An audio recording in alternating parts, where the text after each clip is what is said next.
morning student. Hello everyone. Welcome in our class.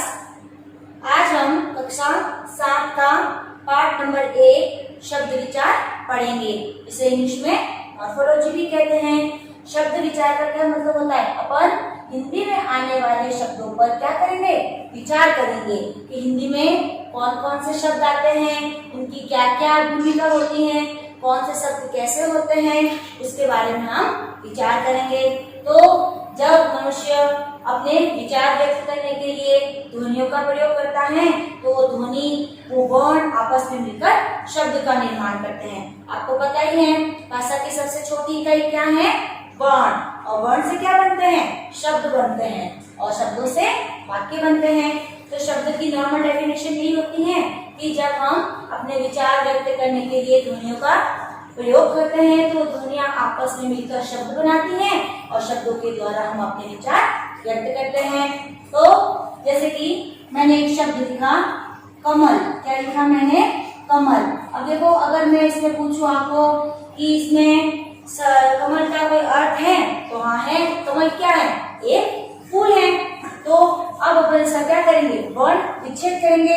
मैंने आपको आगे आप पढ़ चुके हो इस क्लास में कि हर एक शब्द में क्या होते हैं? स्वर और व्यंजन दोनों होते हैं। अगर हम वर्ण में से स्वर अलग करें, व्यंजन अलग करें तो वो वर्ण विचार कहलाता है। वर्ण विच्छेद कहते हैं उसको। इसको अपन तोड़ेंगे। अब ये 3 वर्ण दिख रहे हैं अपने को। अगर हम इसका वर्ण विच्छेद करेंगे तो इसमें से 6 ध्वनियां निकलेगी। जैसे क में से कोई मात्रा है क्या? नहीं। तो जिसमें मात्रा नहीं होती उसमें अ की मात्रा जरूर होती है। और अ एक ऐसा स्वर है जिसकी कोई मात्रा नहीं होती है। यह हर वर्ण में रहता है। अगर व्यंजन में स्वरों का प्रयोग न हो तो व्यंजन आधे हो जाते हैं और इनको अपन उच्चारण भी नहीं कर सकते हैं। तो क में क्या है? अ, उसको अपन अलग कर दिया। नेक्स्ट है म से भी अपन ने क्या निकाल दिया? अ निकाल दिया। म आधा हो गया। फिर नेक्स्ट वन लेते हैं ल से भी अपन ने अ को स्वर को अलग कर दिया। तो ये टोटल कितनी ध्वनियां हो गई? 1 2 3 4 5 6। कितनी ध्वनियां हो गई? 6 ध्वनियां हो गई। जब अपन ने शब्द लिखा तो 3 वर्ण का ही था और जब हमने इसका वर्ण विच्छेद किया तो इसमें टोटल 6 ध्वनियां हो गई। अब शब्द विचार का ही अगला है कि शब्द कैसे होते हैं। शब्द के प्रकार। शब्द के कितने प्रकार होते हैं? शब्द के 2 प्रकार होते हैं। एक तो सार्थक शब्द और एक दूसरा क्या होता है? निरर्थक शब्द। अब देखो बच्चों, इसके शब्द से ही अपने को पता चलता है कि सार्थक क्या होते हैं और निरर्थक क्या होते हैं। तो शब्दों के जिस रूप से उसका कुछ निश्चित अर्थ निकलता है वो तो कहलाते हैं सार्थक शब्द। निश्चित अर्थ निकलता है मतलब जो अपन ने शब्द लिखा ना उसका अर्थ होना जरूरी है। जैसे मैंने लिख दिया नदी। नदी तो इसको आप पढ़ते ही पहचान लोगे कि नदी क्या होती है? एक पानी वाली नदी होती है जो पहाड़ों से निकलती है। नदियों के नाम होते हैं अलग अलग। मैंने लिख दिया कौवा, तो कौवा भी एक पक्षी का नाम है। तो वो शब्द जिनका कोई निश्चित अर्थ निकले, अच्छा अर्थ हो, सा अर्थक, इसको अपन डिवाइड करेंगे ना, स प्लस अर्थ, इसका वो अपन करते हैं ना संधि विच्छेद, ऐसा करें ना, स प्लस अर्थ। स मतलब अच्छा, अर्थ यानी उसका अर्थ, उसका मीन्स निकले, उसे हम क्या कहते हैं? सार्थक शब्द। अर्थात वे शब्द जिनका कोई निश्चित अर्थ होता है उसे हम सार्थक शब्द कहते हैं। इसकी डेफिनेशन अपन लिखेंगे जैसे कि जिन शब्दों का, इसकी नॉर्मल डेफिनेशन क्या होगी? जिन शब्दों का निश्चित अर्थ होता है उसे हम कहते हैं सार्थक शब्द। मैंने एग्जाम्पल आपको बता दिए और दूसरा पर एग्जाम्पल ले। जैसे मैंने लिया समुद्र, मतलब ये बहुत बड़े पानी का समुद्र होता है उसके लिया जाता है। मैंने लिया जैसे कोई कमल का फूल ले लिया कमल, किसी लड़के का नाम ले लिया राकेश। तो ऐसे वर्ड जिनसे हमें उसका अर्थ भी मालूम हो वे कहलाते हैं सार्थक शब्द। अब सार्थक तो हो गया, अब अब उसका ऑपोजिट, उसका विलोम क्या है? निरर्थक शब्द। निर प्लस अर्थक मतलब जिसका अर्थ नहीं होता है। तो इसकी डेफिनेशन अपन लिखेंगे कि जिन शब्दों का, क्या लिखेंगे? जिन शब्दों का कोई अर्थ नहीं निकलता, कोई अर्थ नहीं होता। ये नॉर्मल डेफिनेशन है, बुक्स में थोड़ी बहुत आपको अलग मिलेगी, लेकिन उसका मीन्स यही है। जिन शब्दों का कोई अर्थ नहीं होता है उसे हम निरर्थक शब्द कहते हैं। जैसे मैंने बोला, आप लोग कहते हैं ना कि चाय वाय लेके आओ, अभी चाय तो वर्ड है, इसके पीछे ये वाय, ये क्या है? ये कोई इसका अर्थ नहीं होता है। अपन ने बोल दिया जैसे कि बोल चाल, कि उसकी बोल चाल ऐसी है। अब बोल तो उसके वर्ड है, अब चाल इसके पीछे अपन ने ऐसे ही तुक्के के साथ से ये वर्ड ले लिया, तो इन शब्दों का कोई अर्थ नहीं होता है, इसलिए क्या कहलाते हैं? निरर्थक शब्द। तो आप समझ गए होंगे कि सार्थक शब्द, निरर्थक शब्द किसे कहते हैं?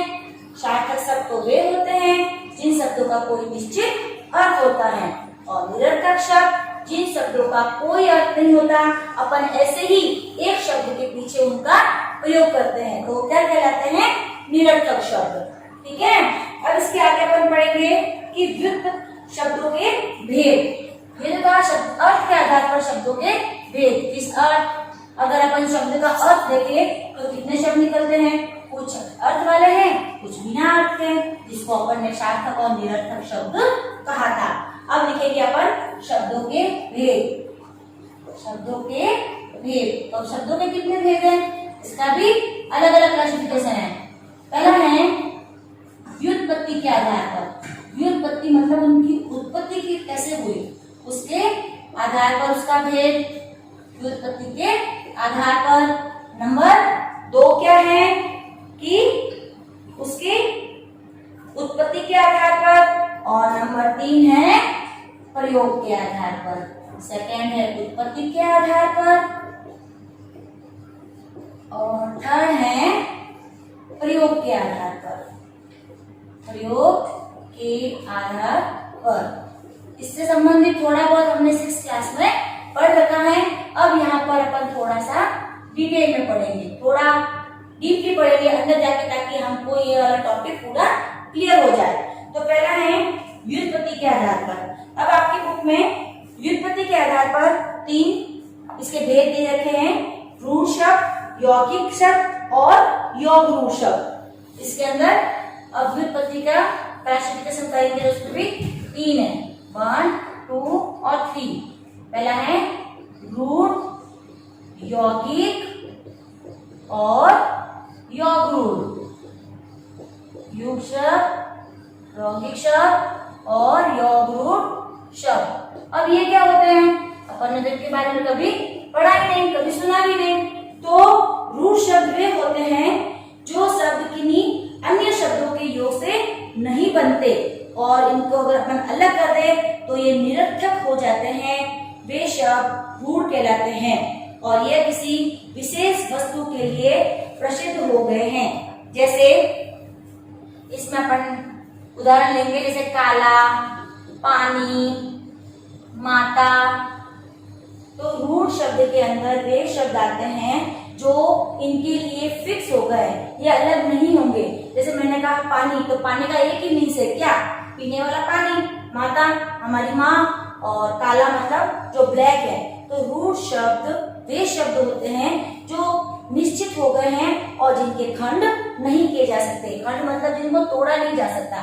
अगर पानी को अपन तोड़े, पा अलग कर दे, नी अलग कर दे, तो उसका कोई मीन्स नहीं निकलेगा।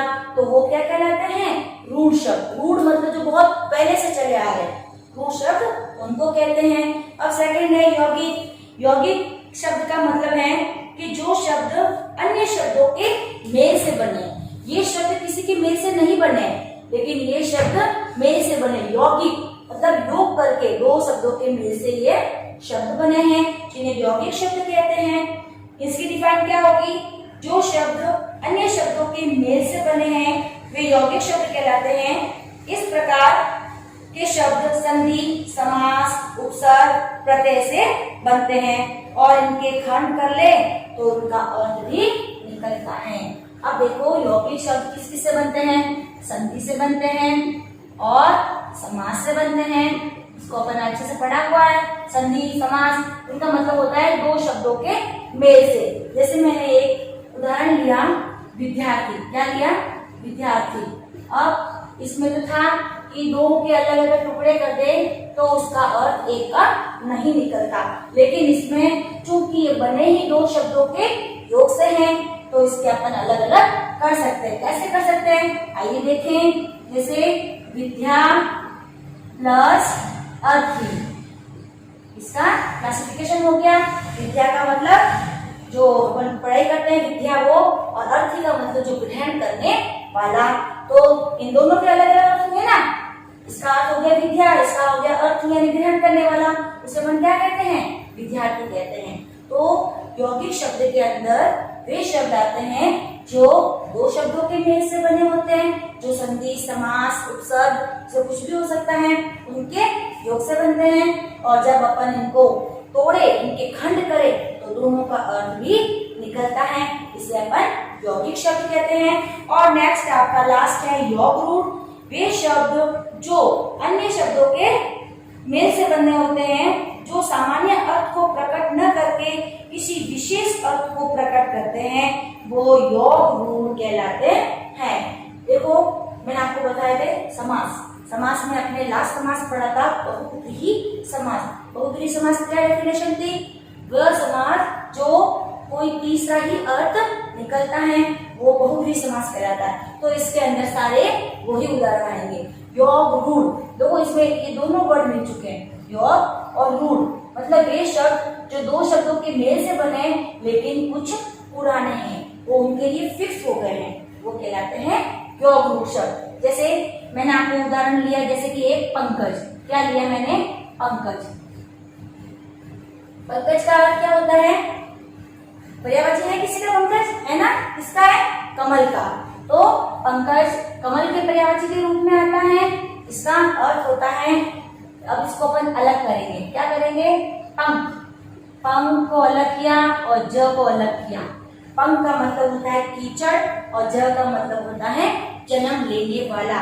जो कीचड़ में जन्म लेता है उसे क्या कहते हैं अपन, कमल, पंकज, वो पंकज कहलाता है। ठीक है, तो इसमें ऐसे वर्ड आएंगे जो दो शब्दों के योग से बने लेकिन वो शब्द क्या है, रूढ़ है, इसलिए इसे योग रूढ़ कहते हैं। थोड़ा सा आपके लिए डिफिकल्ट होगा, लेकिन इसको अच्छे से डिटेल में पढ़ेंगे ना तो आपके लिए क्लियर हो जाएगा। अब इसका एक नेक्स्ट उदाहरण अपन और लेते हैं। जैसे कि अपन ने ले लिया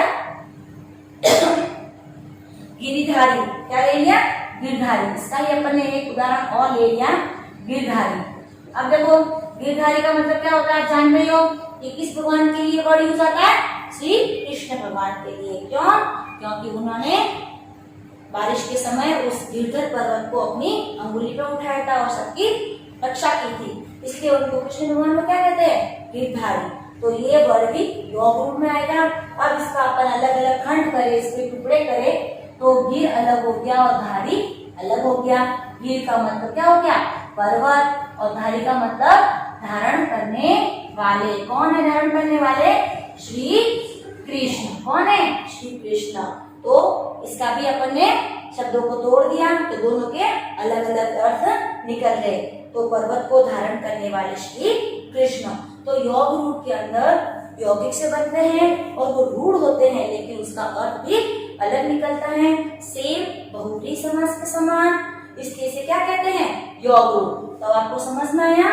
व्युत्पत्ति के आधार पर तीन तरह के वर्ड होते हैं, रूढ़ शब्द, यौगिक शब्द और योग रूढ़ शब्द। रूढ़ शब्द के अंदर वे शब्द आते हैं जो पहले से चले आ रहे हैं, जो किसी एक के लिए प्रसिद्ध हो गए हैं और जिनको अपन टुकड़े नहीं कर सकते हैं, और अगर अपन इसके टुकड़े करें तो उसका अलग से उसका अर्थ नहीं निकलता है। नेक्स्ट है यौगिक। यौगिक शब्द दो शब्दों से मिलकर बने होते हैं, जो संधि समास उपसर्ग हो सकते हैं, उन्हें हमें यौगिक शब्द कहते हैं, जिसके अंदर विद्यार्थी, पुस्तकालय, विद्यालय ऐसे वर्ड आते हैं। जो टुकड़े करे लेकिन उसका अर्थ वही निकले तो वो यौगिक कहलाते हैं। और योग रूढ़ शब्द के अंदर वे शब्द आते हैं जो किसी के ये पुराने प्रसिद्ध हो चुके हैं। इसमें यौगिक और रूढ़ दोनों शब्दों को मिलाकर योग रूढ़ शब्द बनता है। योग रूढ़ जैसे कि पंकज, पंकज को अपन ने डिवाइड किया था, इसके दोनों के अलग अलग अर्थ निकलते हैं, लेकिन उसका अर्थ तीसरा ही निकलता है, वो कहलाते हैं योग रूढ़ शब्द। अब अपन सेकंड पढ़ेंगे उत्पत्ति के आधार पर। व्युत्पत्ति के आधार पर कितने शब्द थे? 3, रूढ़, यौगिक और योग रूढ़। अब अपन पढ़ेंगे उत्पत्ति के आधार पर। अब उत्पत्ति के आधार पर कितने होते हैं? उत्पत्ति के आधार पर 4 होते हैं, तत्सम, तद्भव, देशज और विदेशी। फर्स्ट होता है तत्सम शब्द। क्या होते हैं? तत्सम शब्द। सेकंड है तद्भव शब्द, तद्भव शब्द। फिर थर्ड है देशज शब्द और लास्ट इसका 4th नंबर है विदेशी। अब देखो तत्सम शब्द क्या होते हैं? तत्सम, देखो इसका वर्ड ही कुछ कैसा है? संस्कृत के जैसा है। तत्सम यानी वे शब्द जो हमने सीधे संस्कृत से लिए हैं, वो क्या कहलाते हैं? तत्सम शब्द। एज इट इज अपन ने उनको ले लिया है, कोई चेंजेस नहीं किया है। तत्सम शब्द वही कहलाते हैं जिनको हमने संस्कृत भाषा से लिया है और उसमें कोई चेंज नहीं किया है, ऐसे के ऐसे अपन ने हिंदी में यूज कर लिया, वो कहलाते हैं तत्सम शब्द। जैसे कि अब मैं आपको में लूं तो अक्षी, अक्षी वर्ड है ना, अक्षी एक संस्कृत शब्द है, इसका अर्थ क्या होता है? आंख, आंख का पर्यायवाची है ये। ऐसे ही दूसरे वर्ड जैसे अपन इसमें लेते हैं अग्नि, अग्नि, आंख, दुग्ध, ये वर्ड क्या कहलाते हैं? ये डायरेक्ट अपन ने कहां से लिए? संस्कृत भाषा से लिए हैं, इसलिए तत्सम शब्द कहलाते हैं। तो वे शब्द जो हमने सीधे संस्कृत से लिए हैं और उनमें कोई भी चेंज नहीं किया, वो तत्सम शब्द कहलाते हैं। सेकंड है तद्भव। तो तद्भव शब्द वे होते हैं जो हमने संस्कृत से तो लिए हैं लेकिन उसका हिंदी में रूप परिवर्तन कर दिया, वो क्या कहलाते हैं? तद्भव शब्द। तत्सम का थोड़ा सा चेंज है तद्भव शब्द, इसमें अपन ने एज इट इज ले लिए, इसमें अपन ने थोड़ा सा इसमें चेंज कर लिया है, वो कहलाते हैं तद्भव शब्द। अब तद्भव शब्द के अंदर जैसे कि अब देखो अपन ने इधर लिया था अग्नि, अग्नि संस्कृत का शब्द था और इसमें अपन ने थोड़ा सा चेंज कर दिया तो इसका बन गया आग। तो अग्नि से ही आग बना है, ये संस्कृत का शब्द था, इसमें अपन ने थोड़ा सा चेंज करके हिंदी का बना दिया तो बन गया आग शब्द। ठीक है, तो तत्सम का ही थोड़ा सा चेंज करके अपन ने काम में लिए वर्ड कहलाए आग। जैसे कि अक्षी था तो अक्षी का अपन ने बना दिया आंख, ये बन गए तद्भव शब्द। तो तत्सम शब्द डायरेक्ट संस्कृत से लिए हैं, थोड़ा सा अगर अपन ने चेंज कर दिया तो बन गए तद्भव शब्द। अब नेक्स्ट है देशज शब्द। अब देखो देशज शब्द क्या होते हैं? इसका मतलब अपने को थोड़ा सा इसके शब्द से ही इसका अर्थ मिल रहा है अपने को। देशज जो हमारे देश, हमारे गांव जो लोग बोली बोलते हैं ना, कुछ हमने शब्द वहां से लिए हैं, वो कहलाते हैं देशज शब्द। अब देशज शब्द में जो शब्द विभिन्न क्षेत्रों के ग्रामीण जन समुदाय द्वारा हमने लिए हैं, किसके माध्यम से? बोलियों के माध्यम से। देखो हर गांव की अपनी अपनी बोली होती है। हमारा भारत ही एक ऐसा देश है जो विभिन्नताओं का देश है। यहाँ बहुत से बोली होते हैं, अलग अलग पहनावा होता है, अलग अलग धर्म के लोग होते हैं। तो उसी प्रकार अलग अलग बोली के माध्यम से हमने कुछ ऐसे शब्द अपने हिंदी में ले लिए, वो शब्द कहलाते हैं देशज शब्द। जैसे कि हमने ली गाड़ी, लोटा, बेटा, जूता, ढेर, खुरपा, आंगन, रोटी, डोर। तो ये अपन ने कहां से लिए? अपने ग्रामीण क्षेत्रों की बोली से लिए हैं, वो शब्द कहलाते हैं देशज शब्द। जैसे कि आंगन, रोटी, लोटा, ये मारवाड़ी ना होते हुए भी अपने हिंदी में उनका कुछ प्रयोग कर लिया है, इसलिए देशज शब्द कहलाते हैं। और अब लास्ट वाला है विदेशी शब्द। विदेशी का मतलब वो विदेशों से नहीं लिया हमने, ये शब्द हमने दूसरी भाषाओं से लिए, जैसे उर्दू से, अंग्रेजी से, वो चीनी भाषा से, तुर्की भाषा से। तो हमने कुछ वर्ड बाहर से अपना लिए दूसरी भाषाओं से, तो वो विदेशी शब्द कहलाते हैं। जैसे अखबार, अखबार हमारा हिंदी शब्द नहीं है। अखबार, अलमारी, आलपेन, चीनी, ये ऐसे कुछ वर्ड हैं जो हमारे हिंदी के नहीं है, हमने दूसरी भाषाओं से ले रखे हैं, इसलिए उन्हें क्या कहते हैं, विदेशी शब्द कहते हैं, जो अब हमारे हिंदी भाषा में आराम से हम उसका प्रयोग कर रहे हैं और हमें बिल्कुल भी अलग नहीं लगते हैं। वो क्या कहते हैं, विदेशी शब्द। तो इसकी डेफिनेशन क्या होगी, जो शब्द विदेशी भाषा जैसे कि अंग्रेजी, अरबी, फारसी, तुर्की, चीनी, पुर्तगाली आदि से हमने अपनी हिंदी भाषा में ले लिए हैं, वो कहलाते हैं विदेशी शब्द। जैसे मेज, कुर्सी, स्टेशन, तोप, तौलिया, चाकू, लाश, कूली, बेगम, ताश, हुक्म, हिस्सा, कोट, पेन, ये सारे वर्ड हमने जो है विदेशी भाषाओं से लिए हैं, इसलिए ये विदेशी शब्द कहलाते हैं। अब हम लास्ट अपने ये शब्दों के भेद में व्युत्पत्ति के आधार पर हो गया, उत्पत्ति के आधार पर हो गया। अब हम प्रयोग के आधार पर पढ़ेंगे कि प्रयोग के आधार पर शब्दों के भेद टोटल कितने होते हैं। अब प्रयोग के आधार पर दो होते हैं, कौन से होते हैं, विकारी शब्द और अविकारी। कौन से होते हैं, फर्स्ट होता है विकारी शब्द, विकारी शब्द, और सेकंड है अविकारी शब्द। अविकारी, ये भी एक दूसरे का ऑपोजिट है, विलोम है, अविकारी शब्द। अब देखो ये क्या होता है, ये आपने नहीं पढ़ा 6th क्लास में, विकारी शब्द और अविकारी शब्द। देखो अब नॉर्मली इसको समझे ना, तो विकारी शब्द वे शब्द होते हैं जब हम इनका वाक्य प्रयोग करते समय ये चेंज हो जाते हैं। चेंज कैसे होते हैं, जैसे मैंने कहा, अब एक वर्ड है लड़का, ठीक है, लड़का बैठा है, लड़के बैठे हैं, चेंज हुआ ना, लड़का से क्या हो गया, लड़के हो गए। तो वे शब्द जो संज्ञा, लिंग, वचन, कारक, काल के अनुसार परिवर्तित हो जाते हैं, अपना रूप परिवर्तित कर लेते हैं, वे शब्द कहलाते हैं विकारी। वापस देखना, इसके अंदर आते हैं संज्ञा शब्द, सर्वनाम के शब्द, संज्ञा, सर्वनाम और विशेषण, और कौन सा है बताओ, संज्ञा शब्द, सर्वनाम शब्द, विशेषण, ये शब्द इसमें आते हैं जो वचन, कारक, काल के अनुसार इनका चेंज हो जाता है। इसे अपन क्या कहते हैं, विकारी शब्द। कैसे लिखा है, इसमें अपन लिंग का प्रयोग करें, वचन, कारक और काल, जब ये 4 कंडीशन आती ना वाक्य में, उनके अनुसार ये अपना रूप परिवर्तित कर लेते हैं। क्या कर लेते हैं, रूप परिवर्तित करते हैं। अब कैसे करते हैं, एक तो मैंने आपको उदाहरण बता दिया, रूप परिवर्तित करते हैं, ठीक है, उसे क्या कहते हैं, विकारी शब्द कहते हैं। जैसे कि मैंने ले लिया, लड़का लिया था एक शब्द, अपन दूसरा लेते हैं, जैसे कि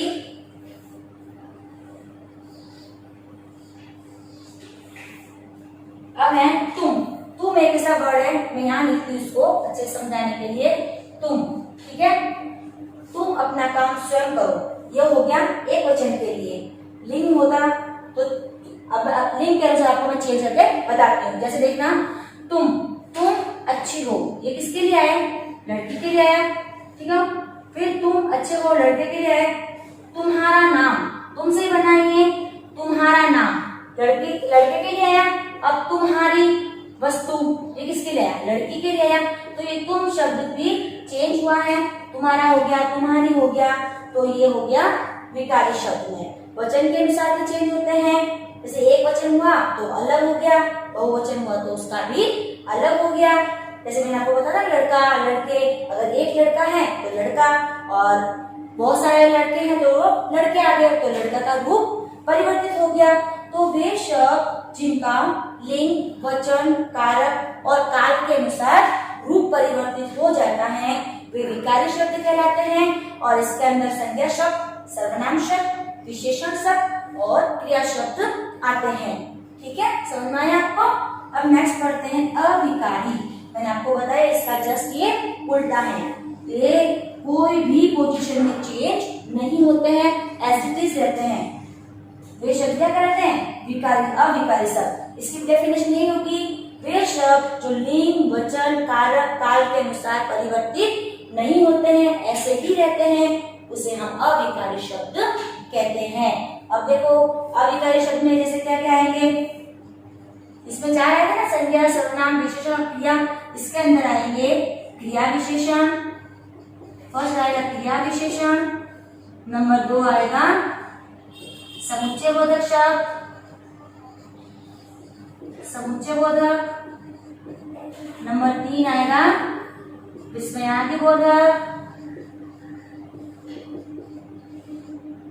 और लास्ट आएगा संबंध बोधक। क्या आएगा? संबंध बोधक शब्द। तो ये चार जो है वो अविकारी शब्द के अंदर आते हैं। ठीक है, क्रिया विशेषण, संबंध बोधक, समुच्चय बोधक और ये क्रिया विशेषण, समुच्चय बोधक, विस्मयादि बोधक और संबंध बोधक। अब इनके बारे में आप थोड़ा बहुत जानते हो, लेकिन इतना डिटेल में इनको नहीं पता है। अपन देखते हैं क्रिया विशेषण। क्रिया विशेषण का क्या मतलब होता है? वे शब्द जो क्रिया की विशेषता बताए, इसे हम क्या कहते हैं? क्रिया विशेषण कहते हैं। जैसे वह लड़का कार्य करता है, ये तो सिंपल हो गया, क्रिया का एक उदाहरण हो गया। वह लड़का कार्य करता है। अब मैंने बोला वह लड़का धीरे धीरे कार्य करता है, तो क्या होगा? धीरे धीरे कौन सा शब्द हो गया? क्रिया विशेषण का। अब देखना, मैंने कहा वह लड़का धीरे धीरे कार्य करता है, तो धीरे धीरे में मतलब जैसे कि चिन्ह होगा नहीं लड़के के लिए, वह लड़की धीरे धीरे कार्य करती है, वह लड़का धीरे धीरे कार्य करता है। तो ये वर्ड धीरे धीरे ये चेंज नहीं हुआ है। सेकंड देखते हैं विस्मयादि बोधक। आपको पता है ना, एक्सक्लूसिव साइन वाले वर्ड इसमें आते हैं। तो विस्मयादि बोधक में हर्ष, शोक, घृणा, दुख, चिंता ऐसे वर्ड आते हैं। ओहो तुमने ये क्या कर दिया, ओहो, हाय, अच्छा, ऐसे वर्ड भी कभी चेंज नहीं होते हैं। चाहे कोई लिंग हो, कोई वचन हो, कोई कार्य हो या कोई भी कार्य हो, ये वर्ड चेंज नहीं होते हैं। थर्ड अपन ने लिया समुच्चय बोधक। समुच्चय बोधक का मतलब क्या होता है? कंजक्शन। समुच्चय मतलब लेकिन, किंतु, परंतु, ये वाले वर्ड इसमें आते हैं। और लास्ट है संबंध बोधक। संबंध बोधक का मतलब एक का संबंध हमें दूसरे से पता चलता है।